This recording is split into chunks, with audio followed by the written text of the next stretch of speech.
persona, los que acaban de entrar, por favor, anótense en el chat, empezando por 2 apellidos, porque muchachos, se me hace más fácil encontrarlos así en la lista que empezarlo a buscar por su nombre. Bueno, vamos a empezar. Aquí voy a tomar mi primer captura de pantalla como asistencia y también el chat, la asistencia, ¿no?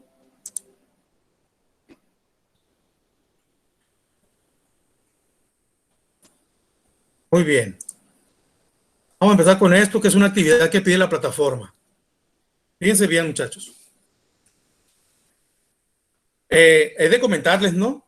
Que hemos hablado de puras actividades, pero no hemos hablado de los temas. No hemos hablado. Bueno, cuando ustedes hacen la actividad, pues tienen que leer el tema para conocer de qué estamos hablando, ¿verdad? El collage que hicieron tuvieron que haber leído un poquito sobre la revolución para poder llevarlo a cabo. Pero bueno, también es responsabilidad del profesor explicar un poco los temas. Bueno, entonces primero voy a explicar la actividad de la semana 3, la actividad 3, y voy a dar un resumen de gran parte de la unidad 1. ¿Qué van a hacer aquí? Los que ya entraron a la plataforma, imagino que ya lo vieron. Es el análisis de un corrido revolucionario. Perdón. Realiza el análisis de un corrido de la revolución, destacando los elementos que caracterizan. Así como está a su derecha, está su plataforma, ¿sí? Revisa qué es un corrido y ya, si se dan cuenta, es un enlace, le dan clic ahí y lo manda a la definición de un corrido revolucionario. Considerando lo anterior, elige uno de los siguientes. ¿Cuáles son esos corridos que vienen ahí en plataforma? Son estos que están aquí. Este PowerPoint ya lo deben tener ustedes, ¿no? Pero de todas maneras, esta información yo la saqué de plataforma. ¿Qué es un corrido? Y considerando lo anterior, elige uno de los siguientes acerca de la Revolución Mexicana y analízalo. Alguien va a escoger el corrido del agrarista, otro la delita, Zapata, etcétera. Me voy a estar saliendo un poquito para estar aceptando lo que se van uniendo, ¿no? Entonces, van a elegir, o si alguno de ustedes conociera un corrido revolucionario que les guste, pues lo eligen. El trabajo es en equipo, así como los trabajos que han hecho. El mismo equipo va a trabajar en esta actividad y el mismo equipo es el que me va a hacer la exposición en video al final de la unidad. No lo olviden que esa es la actividad, a una de las cuales le voy a tomar más importancia para evaluarlos. Les comento, yo he quitado algunos trabajos de la plataforma para no cargarles tanto trabajo como todos los maestros lo hacemos, pero el video que les pido no viene en plataforma. ¿Por qué? Porque la plataforma solamente es un recurso más. La evaluación final la vamos a dar nosotros. Hay actividades en plataforma que son autoevaluables. Ustedes terminan un cuestionario y sale la evaluación ahí. Yo les pido que no se preocupen, no se me estresen mucho. La calificación final la voy a tener yo. Por eso ocupo ese video para que digan, bueno, yo soy Fernández Pérez Juan José. Soy del grupo 2-3 y a mí me tocó exponer sobre la decena trágica. ¿Sí? Bueno, la decena trágica fue un acontecimiento que duró 10 días, por eso se le llamó la decena trágica, en donde el traidor Victoriano Huerta hizo un golpe de estado en contra del presidente Francisco I. Madero, se alió con los extranjeros, con los ricos hacendados y con militares que estaban a su mando y quitaron del poder a Francisco I. Madero, al vicepresidente Pino Suárez y aparte de encarcelarlos lo mataron junto con el hermano de Francisco Madero, Gustavo Madero. Punto. Eso me tocó a mí. El siguiente integrante del equipo continúa con el tema, lo explica, 2-3 minutos cuando mucho. El siguiente integrante, bueno, mi nombre es Camacho González, Pedro Luis, y yo continúo con el tema de la escena trágica, esto, y con un dibujito aquí, una cartulina, ¿sí? Ese es el trabajo que ustedes saben bien, cuando les di inglés, cuando pasaban a exponer los temas de inglés, es donde les daba la mayor calificación, también cuando pasaban a hacer ejercicios, ¿sí? Pero esta exposición va a tener mucho valor para su calificación, ¿sí? Entonces, cualquiera de estos corridos van a elegir y lo van a analizar. Y, muchachos, aquí viene otra vez, realiza el análisis del corrido, personajes del que habla, acontecimientos que narra y fechas, trascendencia social que tiene ese corrido, importancia que tiene para la sociedad mexicana la existencia de ese corrido. O sea, yo escuchar un corrido de Pancho Villa que decía ahí que ganó las batallas y que tumbaron a Porfirio Díaz, bueno, es un acontecimiento importante que narra un corrido de Pancho Villa, ¿sí? Ahora, ya que seleccionan el corrido, lo van a analizar y van a pasar a un archivo el corrido que eligieron en equipo y su análisis. Van a agregar nombre completo de los integrantes del equipo, empezando por los apellidos, y agregar grupo, ¿sí? Ahora, van a guardar cada integrante del equipo un corrido para que lo suban a la plataforma de manera individual. Y ahí viene la forma en que lo van a nombrar el archivo. Y, como siempre, les pongo un ejemplo yo. Miren, este PowerPoint ya lo deben tener ustedes. Si no lo tienen, ahí se lo piden a las jefas, por favor, que se lo compartan al grupo. Vean cómo lo hice yo. Corrido, escogí el de la Adelita para que me cubieran, para que cupiera aquí en el Word, pues lo dividí en dos partes, ¿sí? La Adelita. El análisis va abajo, ahí van 3, 4, 5 renglones. No, pues considero que pues, el acontecimiento importante de la revolución, donde los hombres se jugaban la vida por una mujer y que no sé qué, eso plasma el corrido ahí. Bueno, eso es lo que ustedes van a analizar, ¿sí? Y abajo, otra vez, van los siguientes integrantes, empezando por los apellidos y anotarle el grupo. Si ustedes le agregan una imagen todavía, pues mejor todavía, ¿no? Porque recuerden que también evalúo el diseño. Yo lo hice un poquito las carreras, ¿no? Lo hice en una hoja blanca nada más, puse ahí la Adelita. Si ustedes se meten a internet, busquen la Adelita de la Revolución, pues ahí le pueden poner una imagen ahí, por un ladito. Si la hoja la pintan de algún color, pues en Word, ¿no? Como gusten. Si alguien lo hace en hoja blanca, le toma una fotografía, pues la sube a la actividad en plataforma. Entonces, esa es la actividad para la semana 3, que es la semana en la que estamos. El análisis de un corrido revolucionario. Bueno, entonces ahora, para darle una explicación general, muchachos, de lo que es parte de la primera unidad, yo inserté esta línea del tiempo. Y lo voy a hacer de manera rápida porque algunos ya leyeron el tema al hacer las actividades. ¿Sí? Hay que recordar, muchachos, ustedes terminaron el semestre pasado con el porfiriato. ¿Sí? Estaba Porfirio Díaz en la República, como presidente de la República, duró más de 30 años en el poder. Bueno, ya el pueblo mexicano, cansado de tantas injusticias, de por ejemplo, ¿qué injusticias? Injusticias sociales, no tenían un salario digno, le pagaban lo que querían, tenían jornada de trabajo de 18 horas, 16 horas, trabajaban los niños también, las mujeres, algunos campesinos le fueron arrebatadas las tierras, se las quitaron. El porfiriato permitió que grandes hacendados millonarios y extranjeros también vinieran a México y les quitaran las tierras a los campesinos, ¿sí? Había huelgas y eran reprimidos, había gente que se manifestaba y eran encarcelados o morían, etcétera, ¿no?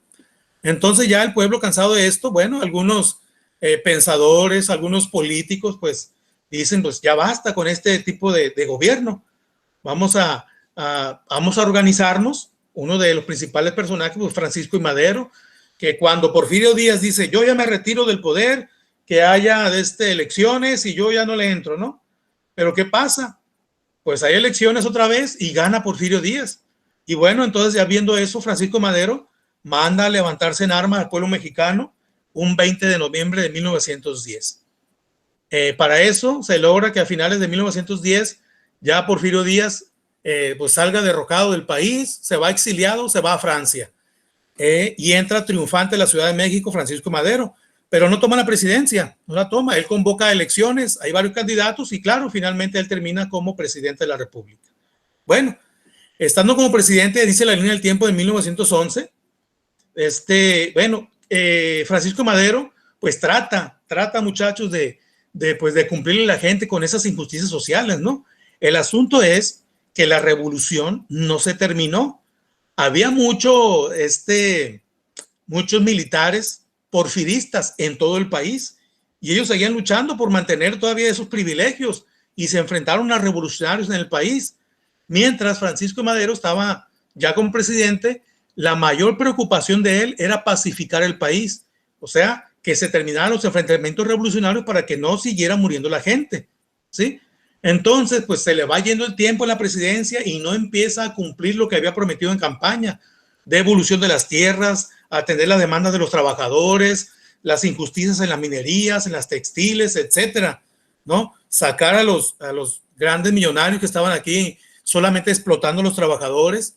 Entonces, se le estaba yendo el tiempo a Francisco Madero y un revolucionario como Emiliano Zapata, que luchó junto con Madero para quitar a Porfirio Díaz, Francisco Villa, Álvaro Obregón, Venustiano Carranza, que lucharon todos juntos en contra del porfiriato, Bueno, Emiliano Zapata ya tenía muchos años batallando porque él era un líder agrarista. Entonces lo acompañaban una serie de campesinos, iban con el gobernador, iban con el presidente municipal allá de Morelos, allá de donde era Emiliano Zapata de Morelos, y iban a decir, bueno, miren, aquí tenemos nosotros las escrituras de nuestras tierras, ¿por qué no las quitaron? ¿Por qué la tiene tal persona? Y no les resolvían. Entonces, esa desesperación llevó a Emiliano Zapata, a pesar de haber luchado con Francisco y Madero juntos, llevó esa desesperación a reclamarle, oye, ya tengo muchos años pidiendo mis tierras para mis campesinos, ya es hora. Y Francisco y Madero decía, espérenme tantito, denme tiempo, suelten las armas, yo lo que quiero es pacificar el país y para poder hacerlo ustedes tienen que dejar las armas. Y Emiliano Zapata no quería. Por fin lo convenció, Emiliano Zapata dejó las armas, pero pasaba el tiempo y Francisco Madero seguía con lo mismo. ¿Qué pasó? Emiliano Zapata se levantó en armas en contra de Madero.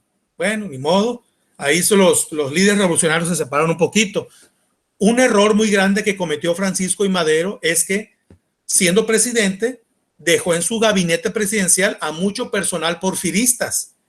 Uno de ellos, el más mentado, es Victoriano Huerta. ¿Qué es lo que pasó? Victoriano Huerta se le conoce como el gran traidor o también se le conoce como el usurpador de la presidencia. ¿Qué es lo que hizo Victoriano Huerta como porfiristas? Bueno, pues tenía relaciones con los ricos hacendados de México y también con extranjeros que tenían muchas tierras en México. Y entre ellos y los militares que estaban a su mando, fraguaron un golpe de Estado en contra de Francisco y Madero. O sea, lo traicionaron. Hicieron un golpe de Estado que duró 10 días. A este acontecimiento se le llamó la Decena Trágica. ¿Qué es lo que hicieron? Pues quitaron del puesto a Francisco y Madero y al vicepresidente, porque en esa época había vicepresidente, Pino Suárez. Los quitaron del poder, los encarcelaron y a los días los ejecutaron. También murió el hermano de él, Gustavo Madero, y algunos más de personajes del maderismo. ¿Y qué pasó? Bueno, pues Victoriano Huerta entra al poder como presidente. Sí, por eso se le llama el usurpador, Victoriano Huerta. Acá vemos el tanquecito, 1914, el usurpador Victoriano Huerta fue derrotado por el ejército constitucionalista. Es decir, cuando Victoriano Huerta ya llega al poder, pues empieza a militarizar el país. En lugar de poner el orden, como lo estaba tratando de hacer Francisco Madero, pone en cada uno de los estados gobernadores, pero son militares. Entonces eso genera otra vez una resistencia de los mexicanos. ¿Y qué es lo que pasa ahora? Bueno, pues ahora ya muerto Francisco y Madero, se unen Álvaro Obregón, Venustiano Carranza, Pancho Villa, Emiliano Zapata, Pascual Orozco, Plutarco Elías Calles, Lázaro Cárdenas, etcétera, etcétera, etcétera, se unen para derrocar ahora a Victoriano Huerta. ¿Sí? Se logra eso y Victoriano Huerta sale exiliado a Estados Unidos. Pero ahora surge otro problema. Venustiano Carranza pues quería ser presidente de la República con apoyo de Álvaro Obregón, pero por otro lado Pancho Villa y Zapata pues también tenían sus ideas de poner algún presidente, ¿sí? Entonces surge un problema, se dividen ahí los personajes que antes habían peleado juntos, ahora se dividen. Por ahí en un video dice, la revolución se divide. Los que antes habían peleado juntos, Carranza, Villa, Zapata, Obregón, Plutarco Elías Calles, Pascual Orozco, los que habían peleado para sacar a Huerta, ahora se dividen. ¿Por qué? Porque quieren, pues, Venustiano Carranza quería ser el presidente, pues. Bueno, se nombra presidente de facto, o sea, no hay elecciones. Él queda a cargo del país. El asunto es que, pues, Carranza con Obregón ahora se enfrentan a Villa y Zapata. Bueno, finalmente el ejército más poderoso que lo tenía Villa, al final con las estrategias de Álvaro Obregón, que es un militar muy preparado, pues logra derrotarlo. Y todo el ejército de Villa pues se dispersa en el país y se hacen varios grupos guerrilleros. Bueno, ¿qué es lo que pasa? Finalmente ya por elecciones queda como presidente Venustiano Carranza. Y una de las cuestiones que nos deja a nosotros los mexicanos más importantes hasta la actualidad, pues es precisamente la Constitución de 1917. Está gobernando Carranza y él promulga la Constitución. Les he de decir, muchachos, que la historia dice que nuestra Constitución en el 17 era una de las más avanzadas del mundo. ¿Por qué? porque en ella recogían las grandes demandas de los mexicanos al iniciar la revolución. ¿Qué era, muchachos? Pues la devolución de las tierras.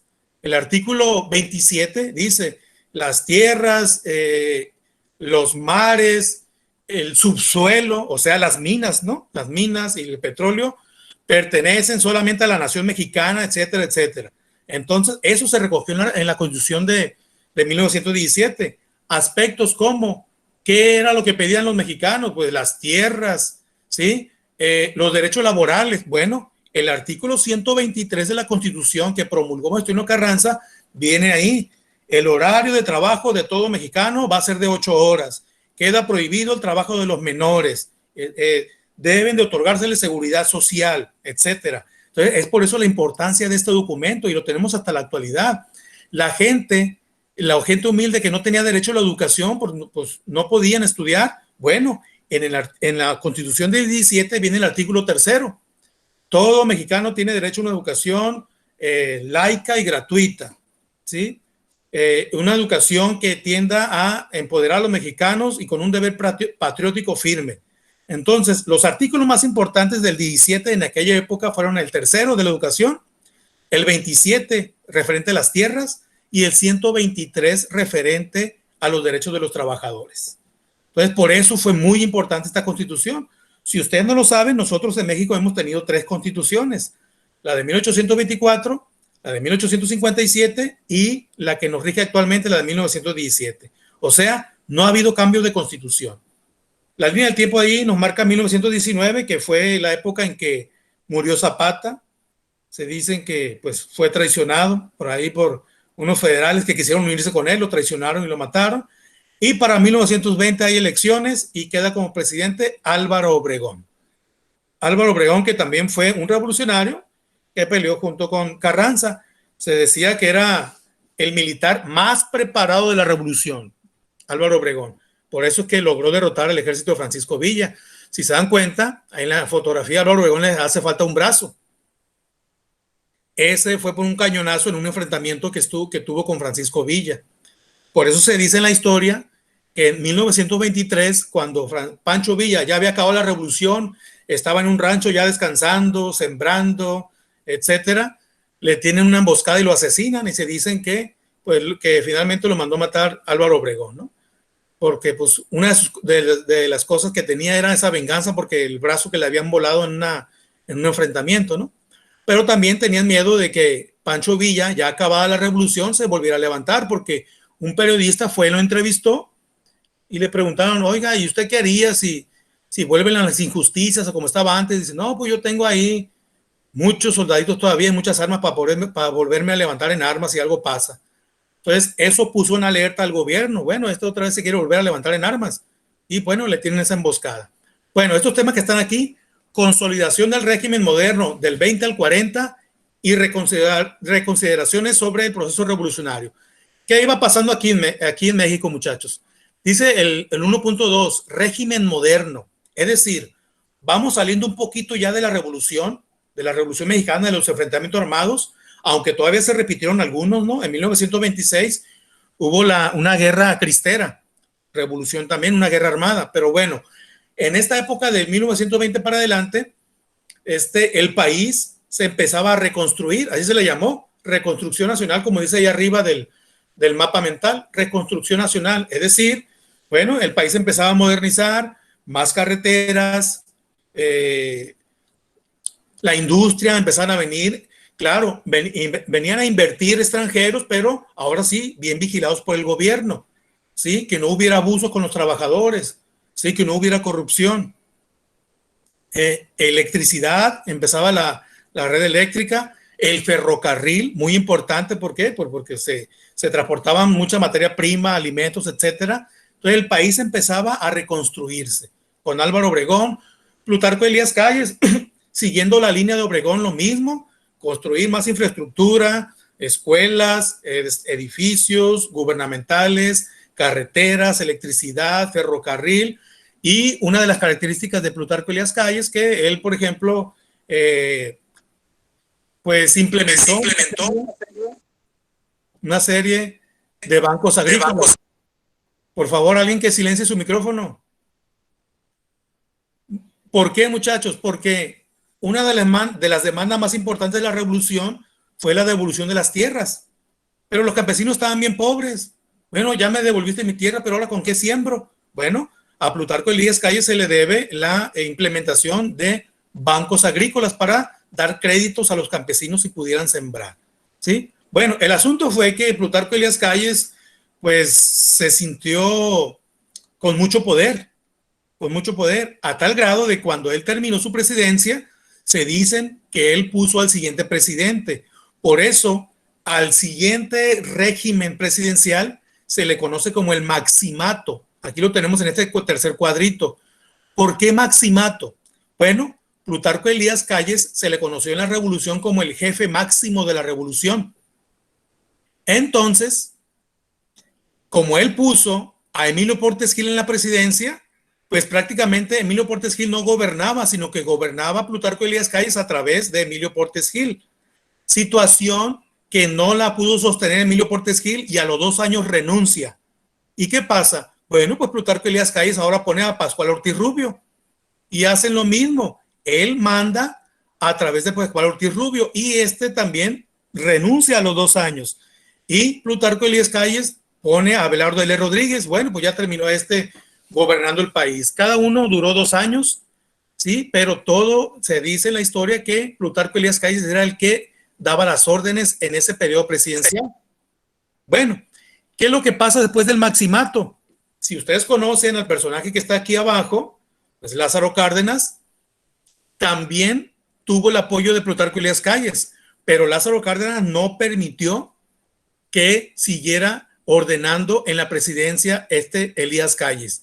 A tal grado, muchachos, que Lázaro Cárdenas lo expulsó del país y Plutarco Elías Calles se fue a Estados Unidos, allá en San Diego, estuvo un buen tiempo. Después de la presidencia de Lázaro Cárdenas regresó. Bueno, les he de comentar, muchachos, que a Lázaro Cárdenas se le conoce como el mejor presidente que ha tenido México. Ustedes yo creo que deben de recordarlo porque se le recuerda a él por la expropiación petrolera. Ahí vemos ahí las torres de petróleo, ¿sí? No se dice mucho, ¿no? Pero también expropió los ferrocarriles. Ahora, hay que aclarar el término expropiación, muchachos. Lázaro Cárdenas no expropió el petróleo. Lo que expropió fue la industria petrolera, pero nosotros lo conocemos con la expropiación petrolera, ¿no? Pero lo que él expropió fue la industria, porque el petróleo ya es de los mexicanos. ¿Qué fue lo que hizo Lázaro Cárdenas? Bueno, aquí dice el artículo 27 que las tierras y los mares y todo lo que hay en el subsuelo nos pertenece a nosotros, como la minería, el oro, la plata y el petróleo. Vamos a hacer cumplir la Constitución en su artículo 27. Así que empresarios estadounidenses y europeos pues se tienen que ir del país, los vamos a indemnizar con cuánto vale su industria y se van a ir porque el petróleo es de los mexicanos. Y sí, logra expulsarlos, los indemniza y ya México se queda con la industria petrolera. También Lázaro Cárdenas impulsó la educación a tal grado de que llegó a muchos rincones del país. Impulsó una educación también tecnológica o técnica. ¿Por qué? Como México se estaba modernizando, pues estaban llegando empresas de otros países, claro, como les digo, debidamente vigilados por el gobierno. Pero entonces, ¿y quién iba a trabajar en esa empresa si los mexicanos no sabíamos nada de industria? Bueno, implementó muchas escuelas técnicas y tecnológicas. Entonces, se le conoce como el mejor presidente que ha tenido México, Lázaro Cárdenas, con la expropiación de la industria petrolera, la nacionalización de los ferrocarriles, la educación que la impulsó por todo el país, etcétera. Bueno, eso es todo. Ahora sí, si alguien tiene dudas, preguntas, háganmela saber, por favor. Nada más tienen la actividad del corrido. ¿Para cuándo sería la actividad de esa, profe? Para esta semana. Para esta semana. ¿En equipo, sí? Sí, es en equipo. Ese equipo, por favor, va a ser el mismo equipo para el producto integrador de cada unidad, ¿no? Si ya decidieron, si no han decidido, por favor, quién es su equipo, ya lo tienen que hacer porque no lo van a soltar ese equipo, ¿no? No lo van a soltar. En cada unidad, ustedes van a presentar un video con una exposición. Así es que escojan bien a sus compañeros. Profe. Dígame. ¿Puedo enviar el trabajo de la semana 1 todavía? ¿Qué se me pasó? Sí, mire. Bueno, qué bueno que me hace esa pregunta. Ha habido compañeros, no nada más en su grupo, que por cuestiones diferentes, por internet, por no tienen teléfono, por computadora, porque no tienen saldo, no han podido mandarlas. Fíjense bien, ¿no? Ah, otra cosa. ¿Alguno ya entró a plataforma? Todos entramos. Sí, Sí, creo que Samuel. sí. Sí. Bueno, Profe, hay personas que no han entrado, muchachos. profe, Hay compañeros de ustedes que no han entrado. Yo les quiero pedir, como yo se lo decía en semestre pasado en lo inglés, como practicando la competencia de trabajo colaborativo, que ayuden a sus compañeros a matricularse en todas las materias, no más la mía. Los que no están matriculados para que entren y se matriculen. Los que ya están matriculados, ayuden a sus compañeros, pregunten quién falta para que lo ayuden. Y el que no está matriculado, pierda la vergüenza y pida ayuda porque se va a estar retrasando. ¿Sí? Bueno, les pido una cosa. Los que ya pudieron entrar a la plataforma, pues ya a lo mejor ya subieron algunas tareas. Yo ya revisé y algunas tareas ya están arriba. ¿Sí? Yo les pido, muchachos, que no las pierdan. No pierdan sus tareas. Guárdenlas, ya sea que le hicieron su libreta o la tienen en el teléfono una fotografía, guárdenla, porque saben bien que la plataforma ha estado fallando. Si la plataforma falla una semana, 2 semanas más, y yo, por ejemplo, no me he metido al 1.9 porque estoy revisando los otros 11 grupos, entonces no voy a poder entrar a la plataforma y no voy a saber si Samuel me la mandó o no me la mandó. Entonces, yo les pido de favor que Bueno, solamente en mi materia, en todas las materias guarden sus evidencias. Por ejemplo, el collage, a lo mejor alguno ya lo subió, de hecho ya revisé uno por ahí, de eh, guárdenlo en su teléfono como imagen o déjenlo en su libreta como lo tienen. Otra pregunta que tengan. ¿De cuánto integrante? El equipo es de 7 personas. Eso ya le mandé una diapositiva para la primera sesión que tuvimos y ahí viene que cada equipo va a ser de 7 personas. Si ustedes son más de 50, 51, 52, algunos equipos van a ser de 8. ¿Sí? La profe, pregunta, Gaciel, Nietzsche. el video que había dicho, ¿cuándo lo vamos a mandar ese? ¿Para Bueno, cuándo sería? ese video es para el final de la unidad. Nos queda, yo creo, la próxima semana para terminar la unidad. En la siguiente videoconferencia que tengamos, ya yo les voy a decir cómo va a ser el video. Como ya van a estar en equipos, le voy a decir, al equipo 1 le tocó el tema de la revolución, al equipo 2 la escena trágica, al equipo 3 el villismo, al equipo 4 el cardenismo, etcétera. Yo lo voy a decir para que ustedes vayan viendo los temas o se los divido en el libro, pero va a ser para la semana que entra. Lo que sí quiero Ok, es que ya muchas tengan, gracias. sí, de nada, lo que yo quiero es que ya tengan integrados los equipos. Si pueden, alguien escríbalos o mándenselo a las jefas de grupo, equipo 1 o como sea, pero su nombre y su apellido empezando, mándenle la lista. Me parece que ya me mandaron una lista, ¿verdad? Me parece que de su grupo ya me mandaron una lista, creo. ¿Alguna otra Sí, pregunta? profe, yo se la mandé. Ah, sí, pero me parece que faltaron todavía más equipos, ¿verdad? Sí, no me mandaron como dos. Así es. Tengo como unos, bueno, los que no han mandado equipos, por favor, mándenselo a la compañera para que ella me los haga llegar a mí, por favor. ¿Alguna otra pregunta? Profe, ¿nos va a calificar por equipos o individual en los videos? Igual como les dije el semestre pasado, va a haber una calificación individual y una por equipo. Ok. Sí. ¿Algo más? pues parece que no, todo bien, profe. Muy bien. Bueno, pues Para mí. muchachos, les agradezco que se hayan conectado y bueno, pues que descansen en la tarde. Espero que tengan tiempo de descansar y pues nos vemos en la siguiente sesión. Muchas gracias por haber estado aquí. Profe, ¿no revisó los trabajos? Algunos los he revisado, no todos los he revisado. Pero no se preocupen por la plataforma, la actividad, la calificación final la voy a poner yo, ¿no? Ya he revisado algunos. Dale, con permiso, porque tengo ahorita otra videoconferencia. Que estén muy bien. Adiós, profe. Se cuidan mucho. Sale. Dale, pues. Profe. Lava. ¿Se fue? Ya se fue el profe. Sí, ya se fue. ¿O no? Adiós. Hermano, chingas a tu madre.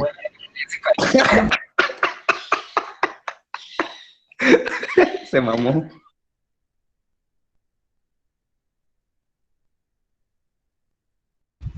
Hasta la próxima. Ah, ¿cómo? Hasta la próxima.